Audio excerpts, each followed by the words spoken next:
आंनि मुङा रिशु कुमार नार्जारी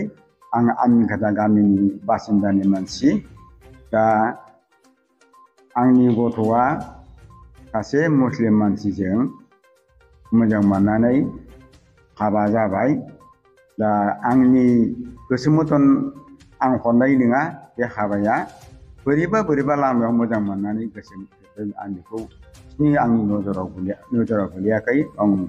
उनावसो मोनथिदों मानसिफोरनि खोथा बुंनाय खिन्थानायावसो आं मोनथिदों दा आं बे गथ'खौ उइलिंलि हिसाबै आं हाबाबो होआखै गावसोरसो खारखुमानानै कर्ट मेरिज खालामहैनानै मुस्लिम समाजजों कर्ट मेरिज खालामहैनानै बिदिबो जानानै थांदों आरो बिनिफ्राय फैफिननानै आंखौ थगायबावदों 10 दिनसो थाफैनानै आंखौ आरो बे गथ'आ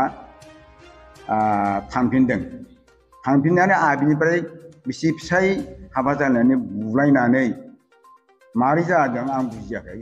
खस्थ' जानानै बेयाव बिखा माबायाव गासिबो दागि जानानै फैनानै बिट्रिसना मोननानै गाव बे फिसायखौ नागारनाय जानानै आरो फैफिननानै आंनाव अन्तत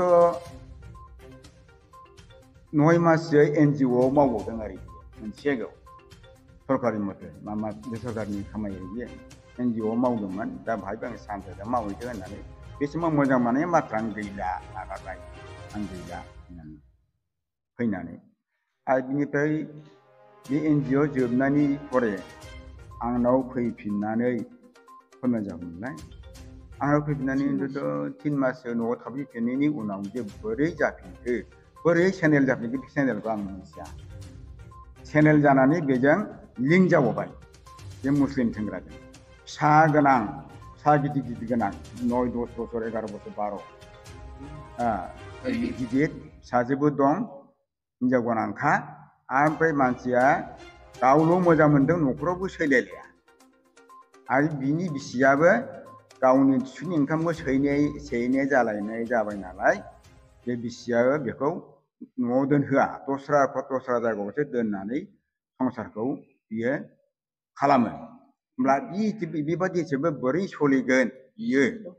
आं बेखौ आसरित मोननानै दङ दा माबोरै मोजां मोननाय बिलाय बेथ' बाजै इन्टारेस्टसो जादों बिनि हाबाया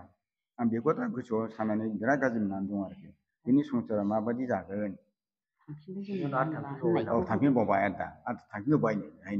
बे थांफिननायावबो बे गावनि भुल जों गासिबो फोरोंखाबायमोन बेखौ जों बिदि खालामना नों फैखाबाय जेला ओमफ्राय बियो आं बेखौनो मोजां मोनफिनबाय आङो बिनाव थांफिनसिगोन होननानै बियो